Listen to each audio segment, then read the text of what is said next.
This past January 1st marked the 21st anniversary of the Zapatistas' emergence.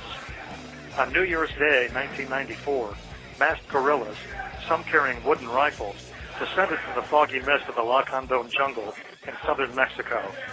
They called themselves, pardon the accent, El Ejército Zapatista Liberación Nacional, the Zapatista National Liberation Army. They took their name from Mexican revolutionary Emiliano Zapata, who was betrayed and assassinated in the Revolution of 1914, his assassination marking a pivotal turning point. The ruling elite recuperated the revolution, and for 80 years continued to push the poor and indigenous off of their lands, all in the name of progress and profit. Then, the same day that NAFTA came into effect, Zapatista rebels swept down out of the mountains, seized 12 towns, shot the corrupt officials, and chased off the predatory landlords. And then, a masterful strategy, they held a press conference. One of the masked guerrillas, identifying himself as Insurgente Marcos, would become their iconic spokesperson. That first day, when asked what the Zapatistas were fighting for, Marcos explained that they were not fighting for land or for freedom. They weren't even fighting for their lives, as they knew from the moment they took up arms in rebellion against the government. They were, in his words, already dead. No, they were fighting against the proposition that they never existed.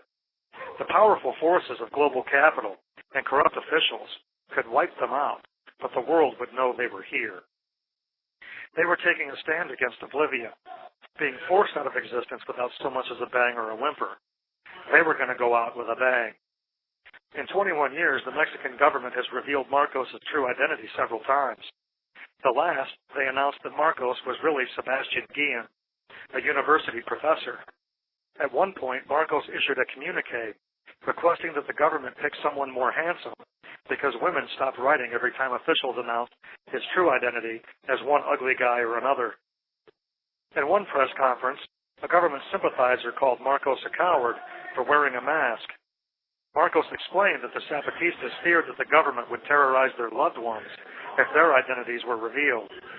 When the government sympathizer persisted, Marcos asked the press if they wanted him to remove the mask. The press urged him to leave it on. They told him that, so long as he wore the mask, so long as they had not seen his face, they could imagine that he was each one of them. The Zapatistas have survived for more than 2 decades and have maintained the Zapatista Autonomous Zone, a geographical area where the Mexican government does not tread. It's a world where many worlds are possible. They have accomplished this in the face of brutal repression, a concerted dirty war quietly supported financially and logistically by the United States. This call is originating from an Ohio correctional institution and may be recorded or monitored. After 21 years of struggle, the Zapatistas still represent the dignity of rebellion. Their struggle is extremely relevant and significant for a number of reasons, but principally, I think, for putting the lie to the invincibility of the United States. Consider, when the Viet Cong defeated the U.S. superpower, it was viewed as an anomaly.